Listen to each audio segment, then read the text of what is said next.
entramos en el tema que estamos trayendo de Cristología, ¿de acuerdo? Tengo que decir, ¿verdad?, que la semana pasada hice mucho hincapié en la humanidad de Cristo, cómo fue su nacimiento. Te mostré con las Escrituras, ¿verdad?, que bueno, que era un hombre completamente como nosotros, amén, con la excepción de que el pecado a él no le venía de dentro, ¿vale? Y también, bueno, pues matizando algunas cositas, pero que pasaba hambre, frío, dolor, en fin, como nosotros. Nos centremos en algunas cositas, ¿verdad? Y ahora seguimos en esa tercera lección y vamos a seguir con la encarnación, ¿de acuerdo? Pero ya no tocando solamente la humanidad, sino completamente la humanidad y la divinidad de Cristo completamente, ¿de acuerdo? Cuando hablamos de la encarnación, decimos que Dios, en la segunda persona de la Trinidad, tomó un cuerpo humano. No fue el Padre, no fue el Espíritu Santo, fue Cristo, ¿de acuerdo? Este acontecimiento fue tan importante que traspasó el silencio y llegó a ser, amén, parte o el evento más importante de la historia humana. Estamos hablando de la encarnación de Cristo, como un misterio, como ya dije un poquito la otra vez, que se nos escapa de la mente razonable humana. No lo entendemos, pero lo creemos por la fe y porque Dios nos lo ha dicho. Vamos, ¿verdad?, con el texto por excelencia, que es Filipenses, capítulo 2, verso 5.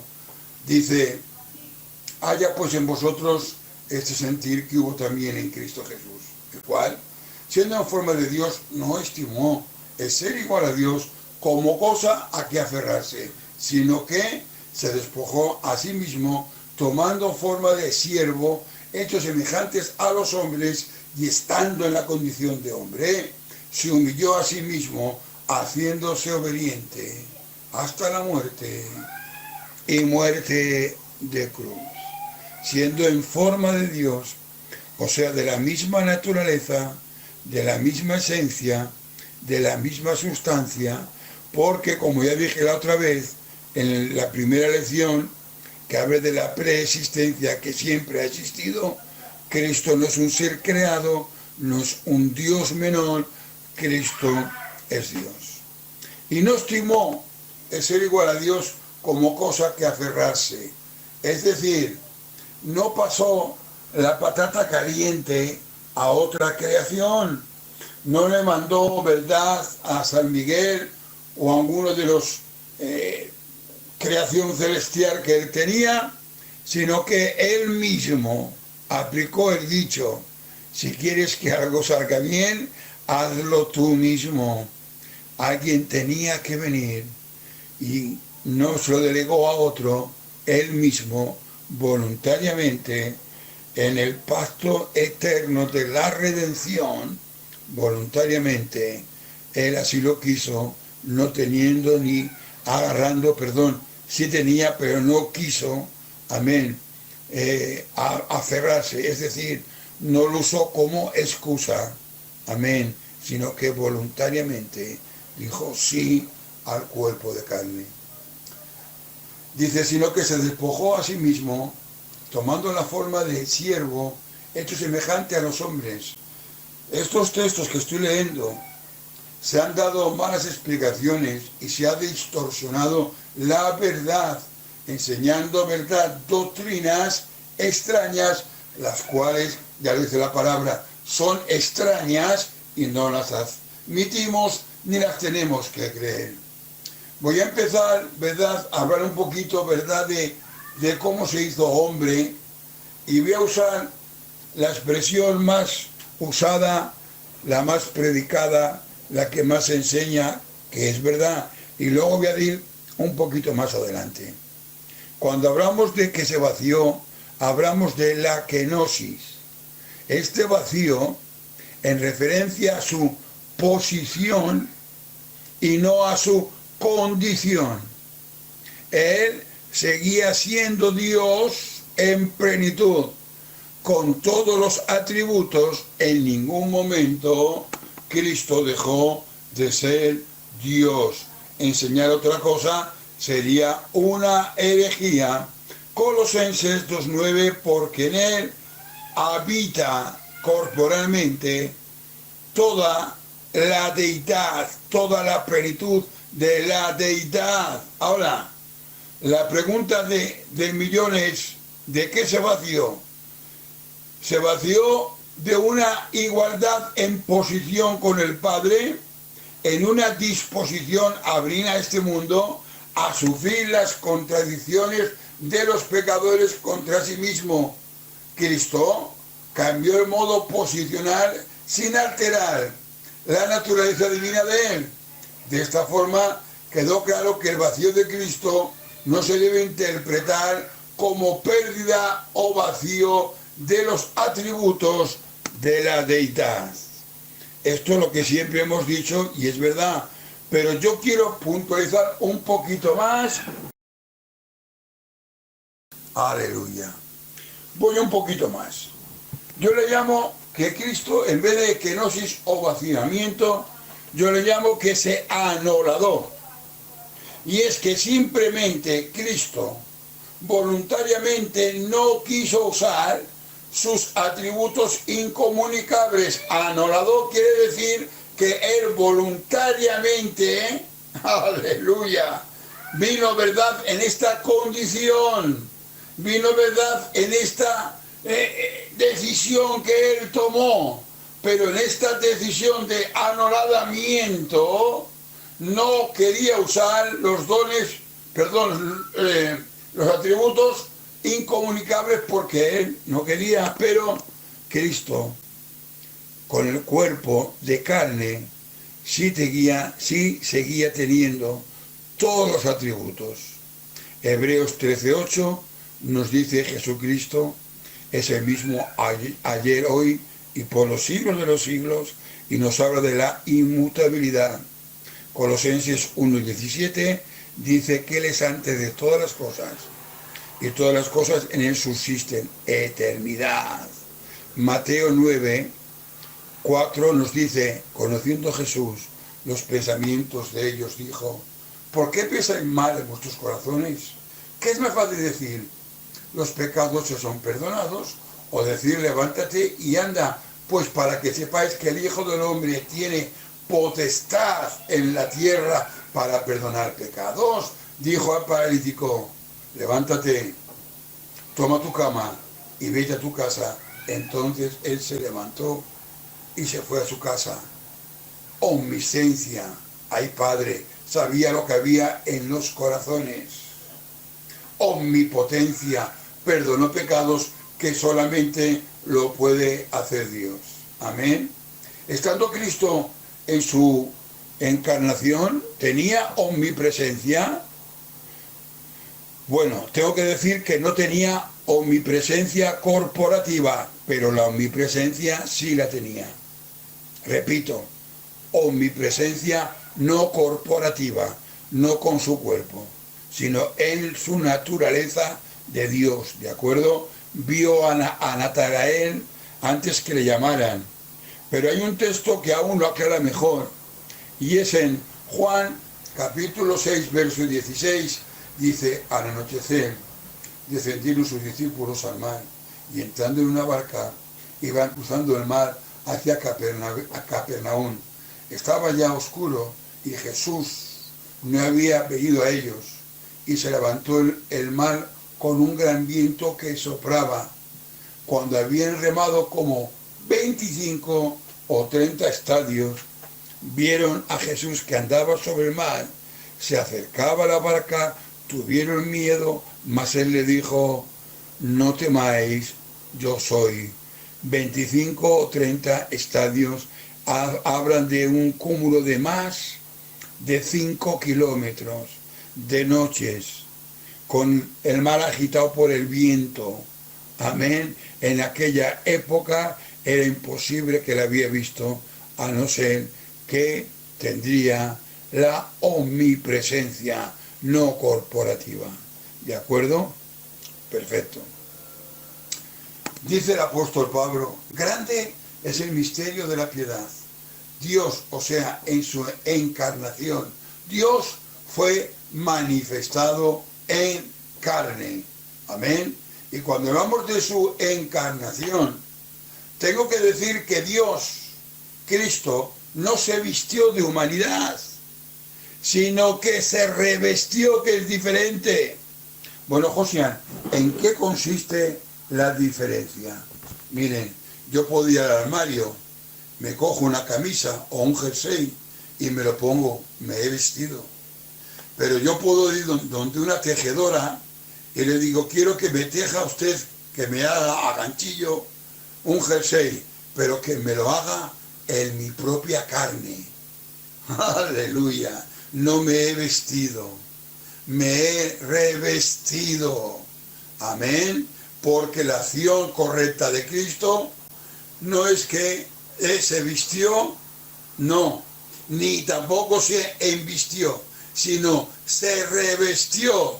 Y cuando habla de que se revestió de la parte humana, es que esa parte humana vino a ser parte de las dos naturalezas de Cristo y está junto con Cristo, como luego veremos, y son inseparables. Pablo expresa de una forma tan clara, le llama que es un misterio.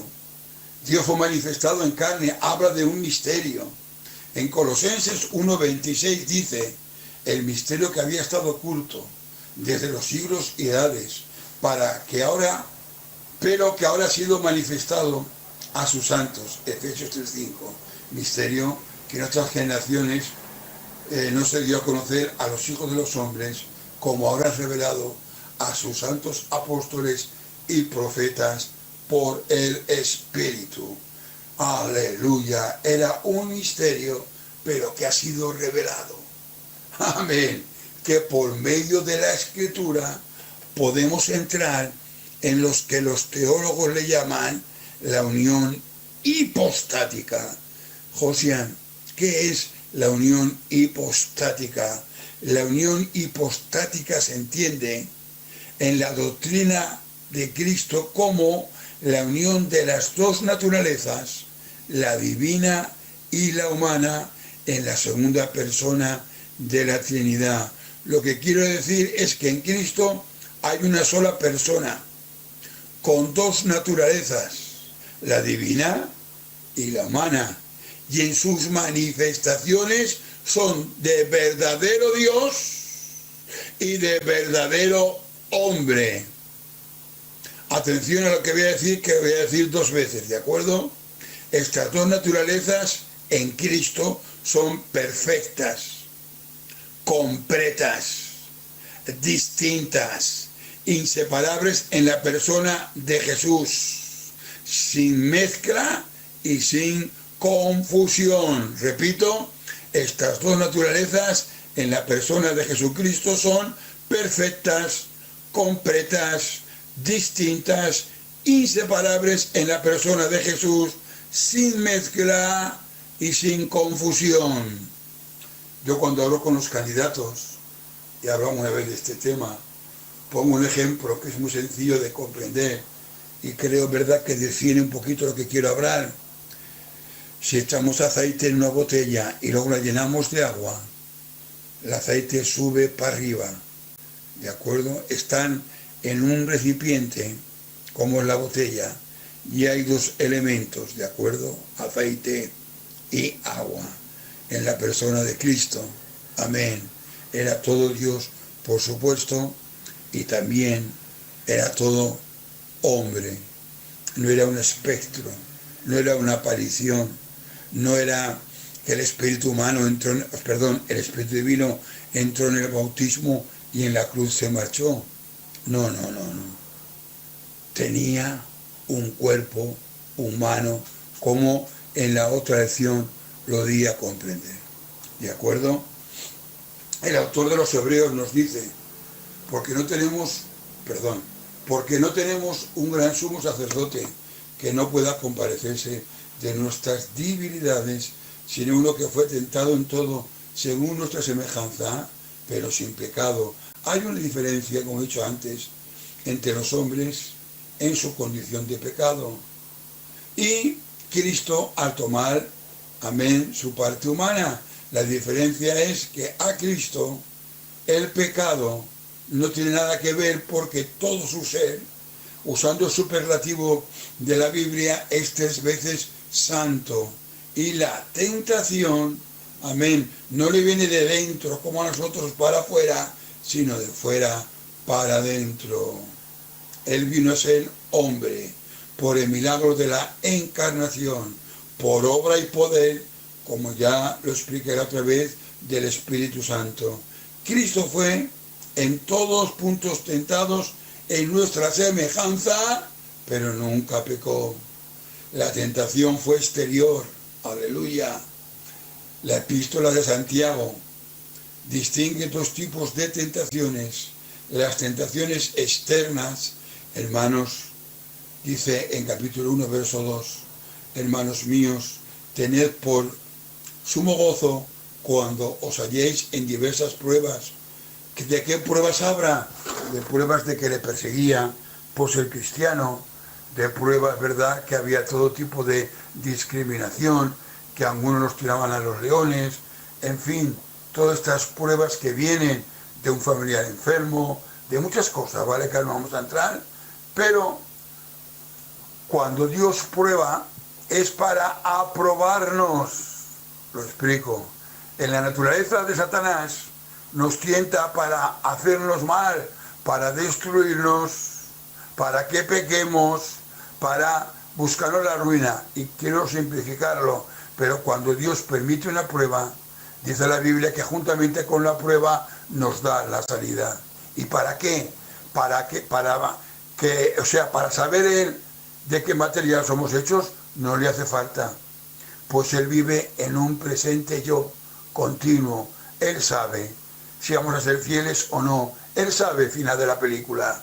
Es para que nosotros mismos, amén, vayamos siendo aprobados y veamos que con Dios sí que se puede superar las pruebas, las dificultades y los obstáculos. Aleluya. Por lo tanto, la tentación, cuando a Cristo le vino, no podía ser una tentación interior de cuspuputencia, porque Él no la tenía.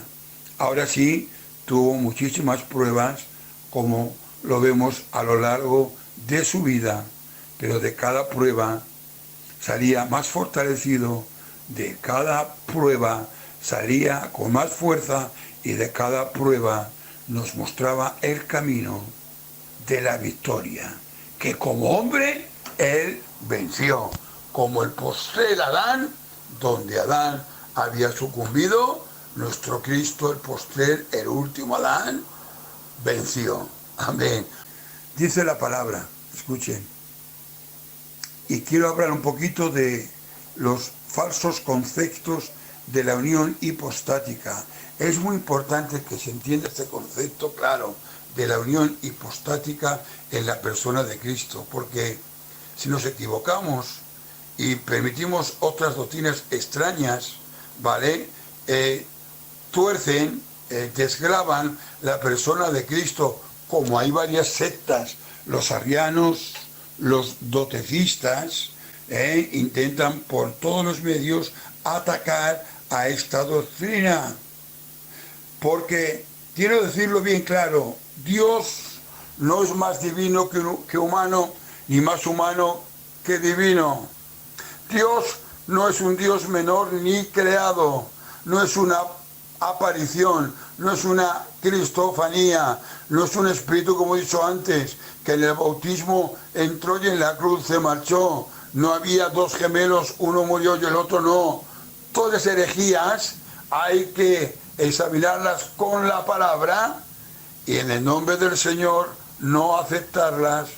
Amén. Y en el nombre del Señor tener conocimiento para cuando alguien nos venga con una doctrina extraña, como los testigos de Jehová y como muchas doctrinas que hay por ahí, tengamos una clara amén, argumento, una clara visión, amén, de la unión hipostática.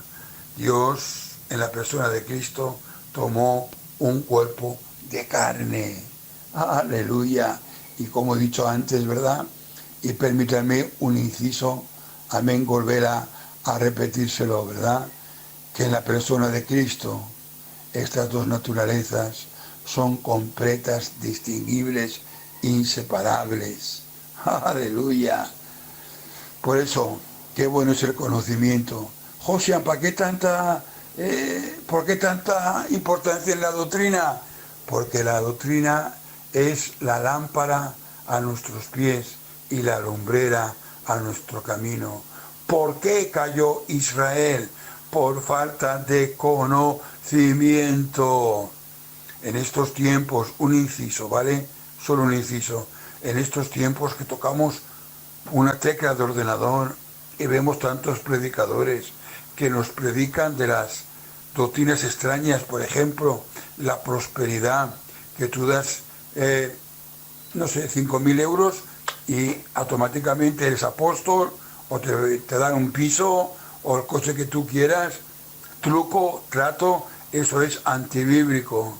Vemos también a los neopentecostales, amén, que más que pentecostales yo se lo quitaría, ¿de acuerdo? Porque hacen literalmente brujería, ¿de acuerdo? Como echar sal por las calles, ungir, ¿verdad? Con aceite las calles para traerlas para Cristo, chicles ungidos, oran por ellos para que sean sanados, escobas ungidas que barren la casa para que se vayan los espíritus, teléfonos bendecidos que oran para ellos para que no traigan malas noticias, y un montón, ¿verdad?, de barbaridades. Y tiene muchos seguidores. ¿Saben por qué? Porque el pueblo no tiene conocimiento. Por eso, por favor, lean la palabra, escuadriñen la palabra, y por favor, se lo ruego, por las ternuras del Nazareno, no se cansen de la palabra, disfruten, crezcan, coman, como Samuel, que no dejaba caer a tierra ninguna de las palabras del Señor. El Espíritu Santo produzca en nosotros el querer como el hacer, por su buena y rica y perfecta voluntad. Amén. Amén. Bueno, ¿cuál fue el propósito de la encarnación de Cristo? Hay muchos, pero hoy yo les voy a hablar de 5, 6 o 7, bueno, según sobre la marcha, ¿vale? Primero, para revelar a Dios a los hombres. Juan 1:18 dice: a Dios nadie le ha visto jamás. El unigénito que está en el seno del Padre, Él le ha dado a conocer. Si no se encarna, no podía ser el perfecto representante, el único mediador entre Dios y los hombres. Jesucristo, hombre. Aleluya. ¿Por qué? Porque para nosotros es la imagen del Dios invisible, el representante de Dios para los hombres, pero para el Dios Padre es el Goel, el pariente redentor cercano. Aleluya, es el representante nuestro, amén, para el Padre, amén, y eso se produjo gracias a la encarnación. ¿Para qué más se encarnó el Señor? Para dejarnos el espejo, el modelo donde guiarnos. Lo siento, con todos mis respetos que le tengo al tío Juan, al cual lo admiro, lo respeto y lo valorizo. Con todo mi respeto que tengo a todos los siervos de este canal. Con todo mi respeto que tengo a la dirección de España, los cuales los admiro y los respeto. Con todo mi respeto que tengo al mejor predicador, yo que sé, que ustedes le vengan a la mente. Pues bien, no somos el modelo es Cristo. Primera de Pedro 2:21 dice: pues para esto fuisteis llamados, porque también Cristo padeció por nosotros, dejándonos ejemplo, para que sigáis sus pisadas. Aleluya. ¿Dónde me tengo que mirar? ¿En qué modelo? Ni el predicador ungido, ni ningún hombre famoso de ahora, ni nada de nada. ¿Dónde me tengo que mirar? ¿En qué modelo me tengo que fijar? ¿A quién tengo que seguir? ¿A quién tengo que invitar? Hace muchos años Antonio y Eva dijeron en una especie de canción como poesía, decía que él era su luz, era su aliento. Dice, intentando conseguir su persona, invitar, aleluya. Él tiene que ser el modelo donde fijarnos, porque nos ha dejado un buen ejemplo para que sigamos sus pisadas de humildad, de mansedumbre, de amor, amén, para las almas, para el Padre. En fin, se me llenaría la boca, ¿verdad?, hablando de este gran ejemplo, pero eso es el segundo que he puesto, motivo de por qué se encarnó. ¿Por qué se encarnó? Para ser un sacrificio efectivo. ¿Cómo efectivo? Sí, porque antiguamente en la ley, ya lo saben, solo os recuerdo, la sangre de los machos cabrios solamente tapaban, cubrían, no perdonaban. Ustedes saben que el sábado, entre los sábados, una vez al año, el día del Yom Kippur, entraban, ¿verdad?, al lugar santísimo, derramaban la sangre, pero no valía, sino que cada día tenían que hacer, ¿verdad?, sacrificio continuo, más luego por los pecados, y nunca terminaba el sumo sacerdote. ¿Por qué? Porque no eran perdonados, eran cubiertos. Pero nuestro Cristo, como dice en la palabra, una vez, de una sola vez, lo hizo efectivo. Por eso dice en Primera de Juan, capítulo 2, verso 1 y 2, hijitos míos, estas cosas os escribo para que no pequéis. Si alguno hubiese pecado, abogado tenemos con el Padre, a Jesucristo el justo. Y Él es la propiciación, no solamente por nuestros pecados, sino también por todos los del mundo. Amén. El sacrificio de Cristo, escuchen, fue retroactivo y retrospectivo y efectivo para perdonar a toda la humanidad. Ahora, ¿cuándo es efectivo o cuándo entra en funcionamiento? Cuando el hombre se arrepiente y cuando el hombre lo recibe. Por eso dice el escritor anónimo de los Hebreos, casi todos purificados con la sangre. Y sin derramamiento de sangre no hay remisión, no hay pago por nuestros pecados. Amén. Un inciso. ¿Para qué más tenía que encarnarse Cristo? Miren, ustedes saben que para que Cristo vendría como el Cristo sufriente, el que tenía que pagar por nuestros pecados, ¿vale? Había unas 360 profecías hablando del Cristo sufriente, pero también había un montón, y no digo el número, ¿verdad?, porque ahora mismo no lo tengo en mente exacto, pero bastantes profecías mesaicas, pero concerniente a las monárquicas. Estaban las profecías mesaicas sufrientes y profecías mesaicas concerniente a la monarquía, monárquicas, ¿de acuerdo? Y él tenía que cumplir lo que le dijo Dios a David, que a su hijo le iba a poner perpetuamente, él venía del linaje. Dice, para esto apareció el Hijo de Dios, para deshacer las obras del diablo. Miren, no se lo voy a decir en griego ni nada, se lo voy a decir tranquilamente. La palabra deshacer es volver a poner las cosas como estaban en su primer estado. Y pongo un ejemplo. Imagínense, yo que tengo 8 nietos, cumpleaños un nieto, y llamo a toda la familia de pequeños.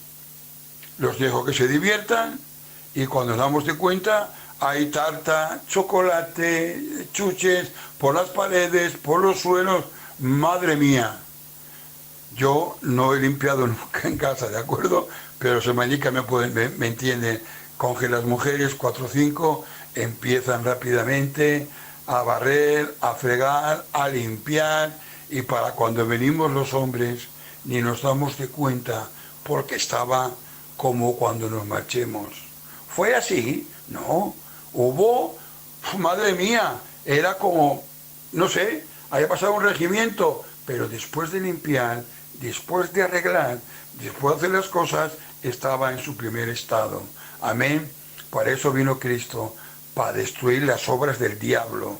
A ver, aún más accesible para que me entiendan, para que el drogadicto tendría libertad, para que el que tendría violencia de género no seguiría maltratando a su mujer y a sus hijos. Amén. Para todo esto que tenía el hombre de tanta ansiedad, de tanta depresión, de tanto tormento por el diablo, ha venido Cristo y lo ha deshecho.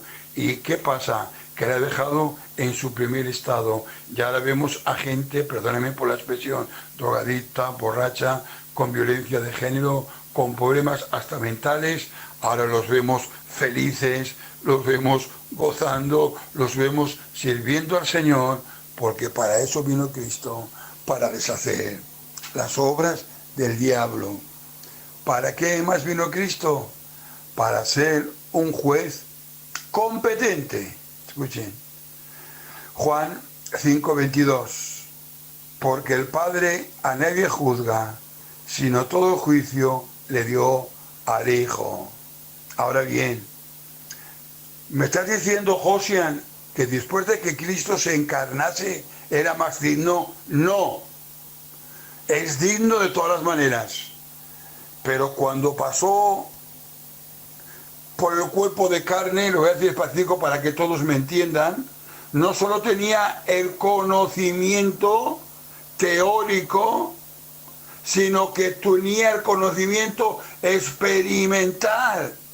Por eso cuando vio cómo amaban a Lázaro, Marta y María, lloró. ¿Lloró por María y por Marta? Sí, porque sintió su dolor. ¿Lloró por Lázaro? Sí, aunque luego lo iba a resucitar.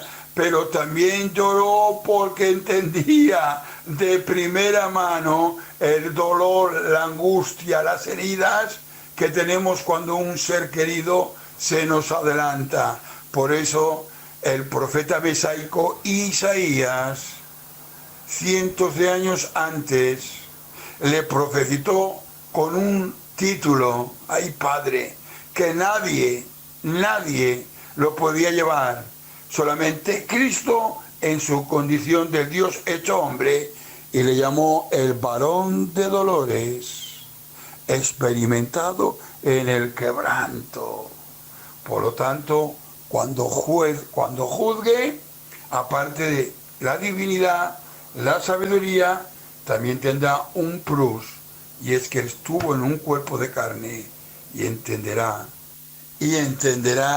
todas las cosas del hombre, por eso podrá juzgar con justo juicio. Es más, escuchen, aunque me vaya un poquito, solo un centímetro del tema, ustedes saben que en el infierno habrá grados de condenación, sí, y ustedes saben que la gente que se condene entenderá, porque el sentido espiritual, aun en la condición de condenado, se ampliará y entenderá que Dios es justo, que ha dado oportunidades, que ha dado a su Hijo en la cruz para ofrecer salvación, que ha mandado a gente que le hablaría, a primos, amigos, en fin, tantas ocasiones el hombre entenderá que Dios juzga con justo juicio. Amén, porque sus ojos son como llamas de fuego. Y este juez justo, amén, cuenta con un plus más que es la encarnación. Pues bien, siguiendo mi tónica, verdad, de no quiero dar mucho conocimiento ni usar mucho tiempo, es necesario, veo bien cortarlo aquí, había algún ratico más, ¿verdad? Que ya lo tocaremos otro día, que tenemos tiempo, veo conveniente dejarlo así. Espero que hayan disfrutado la mitad que yo he disfrutado.